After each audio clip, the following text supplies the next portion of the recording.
Oke, setelah semua tadi yang di atas, tugas kita sekarang apa? Ayo merayakan hidup.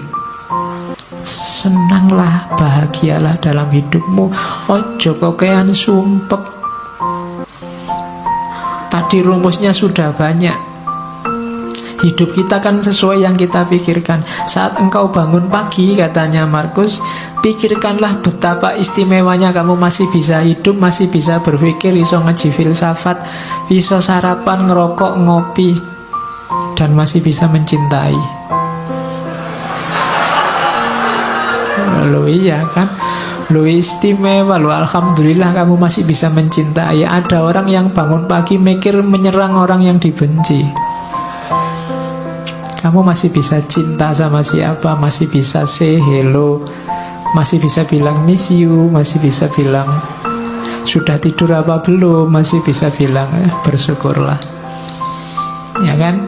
Setiap kali bangun tidur bersyukurlah. Kenapa? Masih diberi kesempatan hidup lagi. Tidak ada jaminan loh begitu kamu tidur terus bisa bangun. Kamu sendiri kan tidak bisa mengatur dirimu biar pokoknya besok saya harus bangun. Tidak bisa. Ternyata bangun atau tidak tergantung dirimu. Maka bersyukurlah. Begitu bangun kamu masih bisa sadar, masih bisa mikir, itu kenikmatan luar biasa. Bersyukurlah. Masih bisa menikmati hidup, masih bisa minum, makan. Yang lain mungkin sudah dilarang makan ini, dilarang makan itu, kamu masih bebas, bersyukurlah. Paling tidak kamu masih bisa mencintai seseorang. Rayakanlah hidupmu. Wajahmu jangan kayak wajah orang susah terus. Ya, hidup kita ini menyenangkan kok. Oke. Terimalah segala sesuatu yang diikat oleh takdirmu. Cintailah orang-orang yang ditakdirkan bersamamu dan lakukan dengan sepenuh hatimu. Hidupmu akan nyaman. Dapat apa saja diterima, dinikmati. Makan di angkringan, dinikmati, ya enak. Ada yang neraktir di restoran, alhamdulillah, ya lumayan enak. Semuanya enak, mana sih yang tidak enak, apalagi kalau ditraktir. Jadi bersama siapapun dinikmati, tidak usah milih-milih teman. Yo, setiap orang punya karakter, punya gayanya sendiri. Tapi kan ada yang jahat, Pak. Ya jahat, silahkan jahat, tapi kan tidak mengotori jiwamu. Karena kalau kamu saya pinginnya teman itu baik semua, Pak, sama saya peduli semua, itu mimpi, tidak mungkin. Ya kan, kalau dihitung teman yang peduli sama kamu sama yang cuek, insya Allah lebih banyak yang cuek. Loh, tapi kalau ketemu senyum itu basa-basi. Ya, setiap orang disibukkan nomor satu dengan hidupnya sendiri masing-masing. Jadi rayakanlah hidupmu, jangan terlalu sumpek. Jangan memimpikan apa yang tidak engkau miliki. Namun akuilah anugerah atas apa yang engkau miliki, lalu bersyukurlah sambil mengingat, tulisannya salah itu, sambil mengingat betapa engkau akan sangat memimpikan apa yang kau miliki sekarang kalau engkau tidak memilikinya. Kamu pegang HP, syukurilah. Tidak usah mimpi pegang HP yang lebih mahal dengan kualitas lebih baik. Kamu punyanya HP ini, mikirnya dibalik. Seandainya HP kayak gini saja aku ndak punya, aku mesti mati-matian ingin beli HP yang kayak gini. Loh, punya pacar kok ndak terlalu cakep. Mikirnya juga begitu. Kalau kamu mikir, kalau nyari yang lebih cakep lah, kamu mimpi. Mikirnya dibalik. Seandainya yang kayak gini saja aku ndak dapat, mesti aku ngejar-ngejar yang kayak gini juga. Nanti kamu jadi bersyukur. Gitu loh. Iya, mikirnya dibalik. Itu membuat kamu bersyukur. Kuliah dapat nilai C misalnya, C kan batas minimal kamu lulus. Itu kan, aduh kok ndak dapat A ya. Itu kamu akan sumpek. Kenapa? Kamu mimpi yang kamu ndak punya. Mimpinya itu seandainya aku dapat E, Aku mesti akan mengejar-ngejar, seandainya dapat C pun cukup. Nah, itu kamu lebih bahagia. Gitu loh. Makan kok cuma dengan tempe saja, tidak ada yang lain. Nah, itu mikirnya kamu jangan ayam, tapi mikirnya seandainya adanya cuma nasi, mungkin ada tempe satu aja aku sudah senang. Ah, itu jadinya kamu bersyukur punya tempe itu. Itu caranya merayakan hidup. Kalau tidak begitu, kamu akan sumpek terus. Dan ingatlah bahwa engkau memiliki kuasa untuk mengistirahatkan dirimu kapanpun engkau inginkan. Kamu supirnya, kamu penguasanya hidupmu. Mau jalan, ayo jalan. Mau istirahat, istirahat.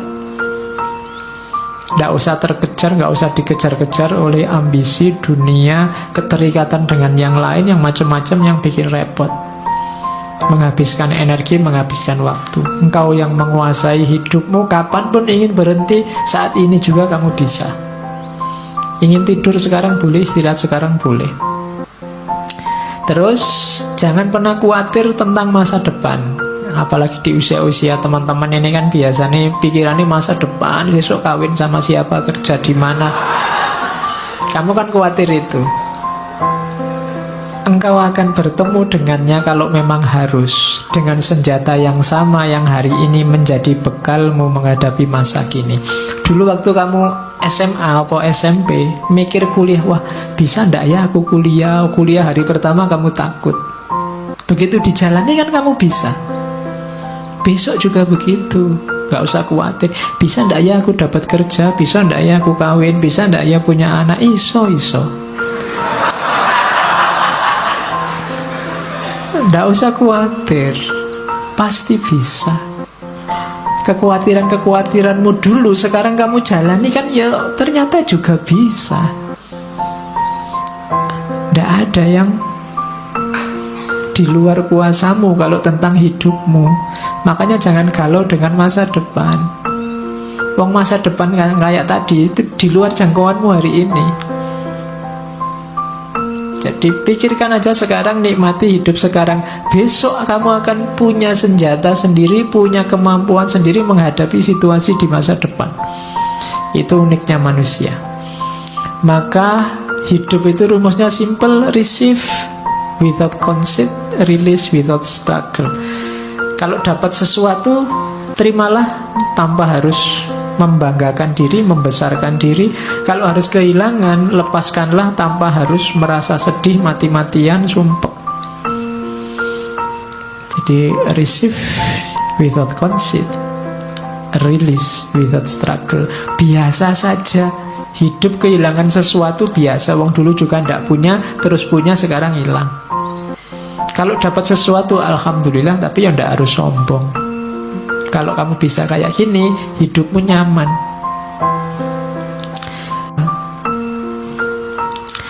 Ini saya ambil agak panjang, nanti kamu baca lagi ya. Kalau pagi hari engkau bangun, biar cara mikirnya positif.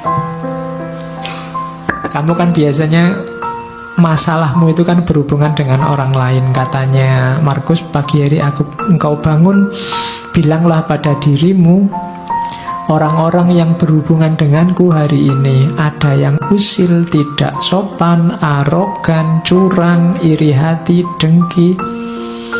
Mereka seperti itu karena mereka belum bisa membedakan yang baik dan buruk. Sementara aku telah mengerti indahnya kebajikan, kotornya kejahatan, dan tahu bahwa para pendosa tersebut memiliki sifat sepertiku. Bukan sama dalam hal darah dan kelahiran, namun sama-sama memiliki akal dan unsur ketuhanan. Tidak seorang pun dari mereka dapat menyakitiku, tidak seorang pun dapat membuatku kotor. Aku pun tidak pantas marah pada mereka atau membenci mereka. Kami dilahirkan untuk bekerja sama seperti kaki, tangan, dan mata, sebagaimana dua baris gigi atas dan bawah. Saling menghalangi itu tidak alami. Demikian pula saling marah dan saling membelakangi. Itu nanti hidupmu nyaman. Akan ketemu orang yang bikin kamu mangkel, bikin kamu jengkel, bikin kamu benci, pasti. Tapi ingatlah bahwa mungkin kejelekan yang mereka lakukan itu karena mereka tidak sadar. Sementara kamu sekarang sadar. Dan diingat juga bahwa orang lain itu punya kualifikasi sama persis kayak dirimu, yang tidak pantas untuk kamu benci. Dan jangan takut, mereka tidak akan bisa membuatmu kotor kalau kamu sendiri tidak mengotori jiwamu. Nah, ini nanti kamu jadi mantap. Kalau ini nanti panjang kamu baca lagi. Kalau kamu pagi hari bangun kok males, kamu baca ini. Saat fajar terbit, saat engkau malas bangun, katakan pada dirimu, aku harus bekerja sebagai manusia. Aku harus menawar apa lagi untuk bekerja, sebagaimana tugas kelahiranku. Ayo bangun, kan maunya itu, kerjalah. Tanyakan pada dirimu, kalau masih nggak mau bangun, apakah tujuanku diciptakan itu untuk ini, meringkuk di bawah selimut dan mereguk kehangatan? Nah, terus kan kamu tetap bisa jawab, tapi kan nikmat. Namun betapa nikmat seperti ini. Ditanya lagi sama Markus, jadi engkau lahir untuk mencari kenikmatan, bukan untuk bertindak dan mencari pengalaman. Tidakkah engkau lihat tanaman, burung, semut, laba-laba, lebah, semua menjalankan tugasnya, membuat harmoni dunia terjaga sekuat mereka bisa. Mengapa engkau tidak segera menjalankan tuntutan alamiahmu? Terus kamu jawab lagi, tapi kan bukankah orang itu harus istirahat, ada tidurnya juga? Jawabnya Markus, setuju. Namun alam memberi batas untuk itu, sebagaimana dengan makan dan minum. Dan engkau telah melampaui batas. Ini sudah jam 9. Ya. Ya. Ndak ono jam 9. Engkau telah berlebih dalam istirahat, namun kurang dalam bekerja. Engkau tidak cukup mencintai dirimu. Engkau tidak mencintai sifat alamimu dan tugasmu. Orang yang mencintai tugasnya, mengabdikan diri dan menjalankannya, bahkan kadang sampai lupa makan dan mandi. Sementara kamu lupa tugasmu gara-gara tidur. Apakah engkau tidak menghormati dirimu sendiri sebagaimana pelukis mencintai lukisan, penari mencintai tarian, orang pelit mencintai uangnya, atau pemburu jabatan mencintai statusnya? Saat mereka benar-benar dipengaruhi oleh yang mereka kerjakan, mereka bahkan tidak makan dan minum karena menjalankan kecintaan mereka.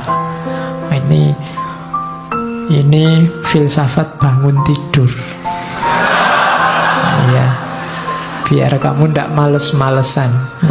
Karena kadang-kadang kalau sudah males kan, meskipun bolak-balik HP-nya kamu tambah 10 menit sudah bunyi, 10 menit lagi bunyi lagi, 10 menit lagi. Ning ya ora tangi-tangi. Oke. Kalau ini rumus hidup sama orang lain. Kapanpun kau menemukan kesalahan pada diri orang lain, tanyakan pada dirimu, apa kesalahan yang pernah kulakukan yang mirip dengan kesalahan yang akan aku kritik ini? Kalau ada orang lain salah, tanya pada dirimu, pernah gak kamu melakukan salah yang sama atau mirip? Itu nanti akan mengurangi kadar agresifmu terhadap kesalahan orang lain. Saya ingin balas dendam, Pak. Ada orang menyalahi saya. Katanya Markus, balas dendam terbaik adalah dengan tidak menjadi seperti musuhmu. Balaslah musuh yang mencaci makimu dengan tidak mencaci maki. Itu balas dendam terbaik. Balaslah musuh yang menyakitimu dengan tidak menyakitinya. Manusia ada dengan saling membutuhkan kepada sesama, kamu akui atau tidak. Kamu harus hidup bareng orang lain, mau atau tidak. Maka kalau kamu tidak mampu mengajari mereka, belajarlah untuk tahan hidup bersama mereka. Sudah kamu nasihati kok tidak pulih-pulih jadi baik, ya gimana lagi? Sekarang kamu latih dirimu untuk kuat bareng mereka. Misalnya kamu punya teman sak kos-kosan berdua, kok ya males mandi. Sudah kamu nasehatin, tetap males mandi. Solusinya apa? Kamu latihanlah untuk bisa tahan dekat orang yang males mandi. Jadi rumusnya simpel. Jadi kalau kamu tidak tahan terus, sementara dia tidak berubah-berubah, kamu akan hidupmu tersiksa terus. Loh Pak, kok dia tidak berubah-berubah? Kamu tidak menguasai perubahan dia. Yang bisa kamu kuasai kan perubahan dirimu. Lebih gampang melatih dirimu untuk tahan bersama dia dibandingkan kamu mengubah dia. Ya doakan saja dia bisa berubah. Tapi kalau tidak, kamu kuat hidup bersamanya. Kemudian lagi, lakukan apapun yang kamu inginkan. Bahkan jika engkau memecah belah dirimu, sebagian besar orang akan melakukan hal yang sama seperti sebelumnya. Ini maksudnya, kamu jangan terlalu pusing dengan kelakuan orang lain, tindakan orang lain. Kayak tadi, wah orang Indonesia ini kok tambah tidak toleran orang ini. Kamu kan sumpek sendiri. Sudahlah, kamu lakukan yang menurutmu baik. Kalau kamu ingin mengubah mereka, bahkan sampai kamu mecah-mecah dirimu, kamu katanya Markus, mereka akan balik lagi seperti adanya. Itulah karakternya manusia. Terus merasa sayang pada orang lain meskipun mereka melakukan banyak kesalahan adalah sifat uniknya manusia. Engkau dapat melakukannya. Cukup dengan mengakui bahwa mereka juga manusia. Mereka melakukan itu karena tidak sadar, berlawanan dengan kata hati mereka. Dan kita semua akhirnya akan sama-sama mati tidak lama lagi. Kita ini hidup bareng-bareng. Ada orang yang salah, ada orang yang bisa diingatkan, ada orang yang tidak bisa diingatkan.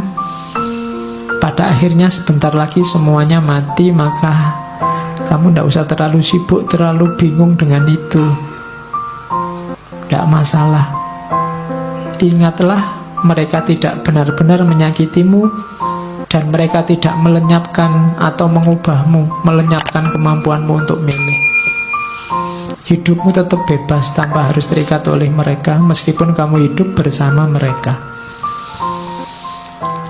If any man despise me, kalau ada orang menjahatiku, itu urusannya dia.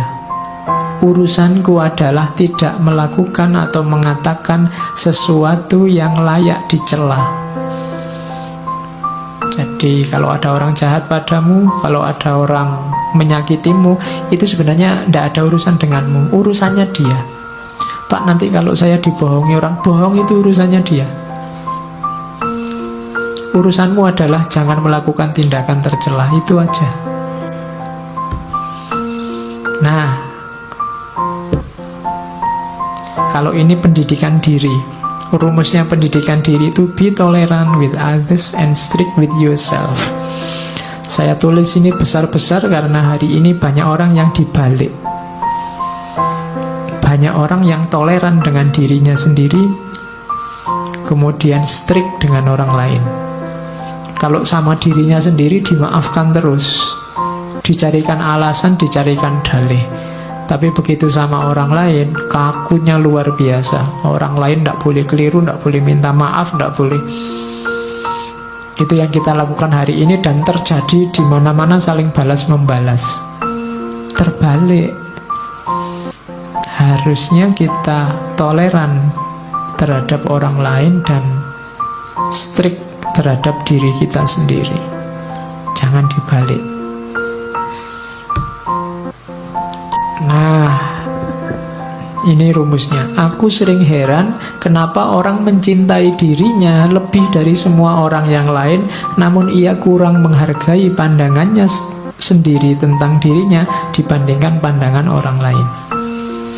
Ini nasihat sebenarnya untuk kamu jangan mudah terpengaruh oleh orang lain. Jangan mudah terpengaruh oleh komentarnya orang, pandangannya orang terhadap dirimu. Kamu punya jati diri sendiri, tidak apa-apa. Orang ngomong apa aja, tidak usah terpengaruh. Logikanya orang itu lebih mencintai dirinya sendiri. Berarti apa? Lebih dengarkanlah pandanganmu sendiri. Jangan mudah tertipu oleh orang lain. Apapun yang dilakukan atau dikatakan orang, aku harus tetap menjadi Zamrud dan mempertahankan warnaku. Ini urusannya jati diri. Hidup sama orang lain ya, toleran ya, tapi jati diri jangan hilang. Kamu punya identitas sendiri.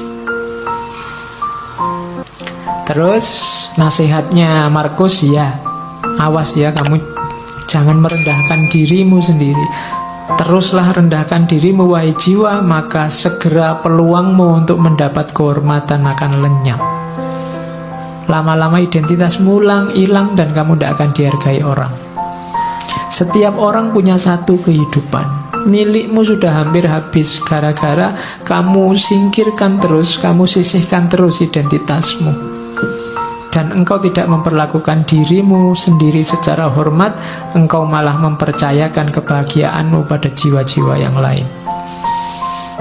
Ini tuntunan untuk kita tegas pada diri sendiri. Oke, saya bawa quote terakhir.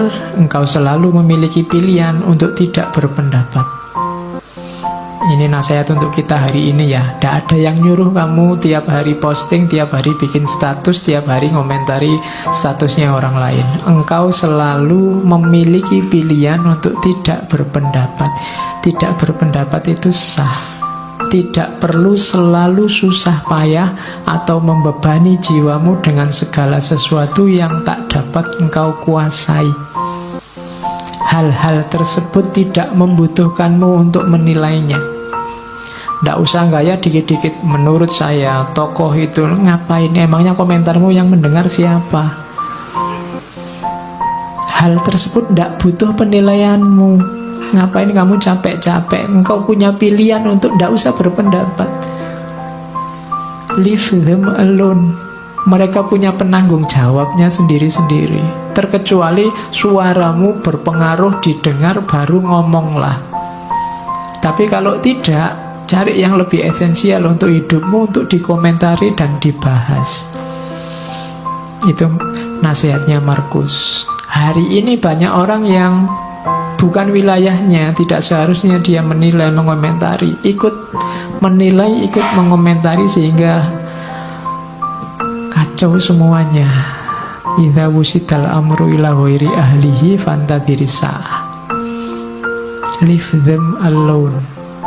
Biarkan yang bertanggung jawab yang ngurusi. Oke ya. Oh, masih ada. Stop whatever you are doing for a moment and ask yourself. Ini nasihat panjang. Am I afraid of death because I won't be able to do this anymore? Biasanya yang membuat kita banyak terhenti untuk melakukan kebaikan adalah takut mati. Was-was, takut mati ini sering mengganggu kita. Katanya Markus, sekali-sekali gini deh rumusnya. Saat kamu melakukan apapun yang membuat kamu senang, coba berhenti sebentar. Apa gara-gara ini ya? Gara-gara khawatir ndak punya ini atau ndak melakukan ini, aku takut mati. Seberapa pentingnya sih yang saya lakukan ini? Seberapa baiknya sih yang aku miliki ini? Setiap kali melakukan itu, coba berhenti sebentar.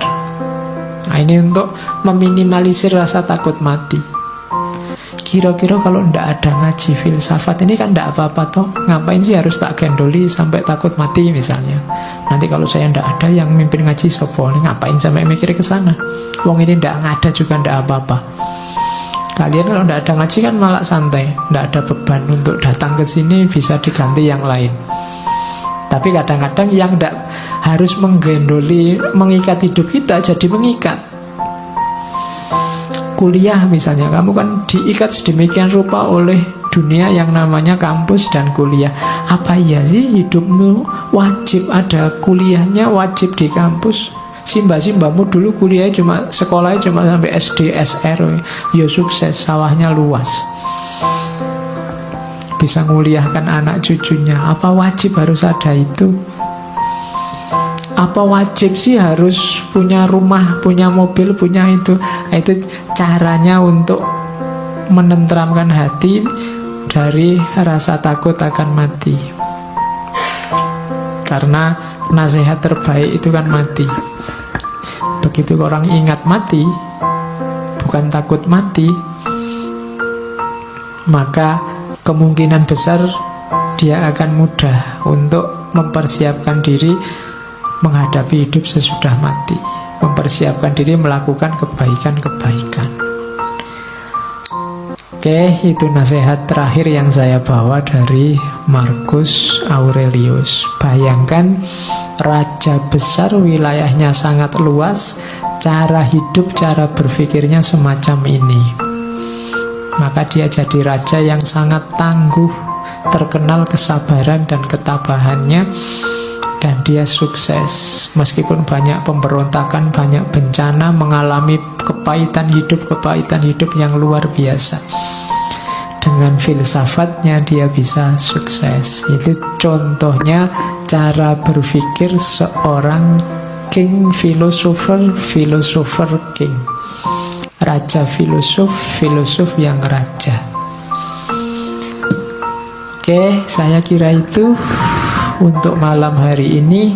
Minggu depan kita masuk Islam, ketemu, masuk dunia Islam maksudnya, bukan masuk Islam. Ya, ketemu dengan Umar bin Abdul Aziz. Kita juga punya jago banyak, tidak cuma Marcus Aurelius. Kita lihat minggu depan seperti apa contoh-contoh hidup yang filosofis dari seorang Umar bin Abdul Aziz. Oke, saya akhiri sekian. Kurang lebihnya mohon maaf. Wallahul muwafiq, wallahu a'lam bissawab. Wassalamualaikum warahmatullahi wabarakatuh.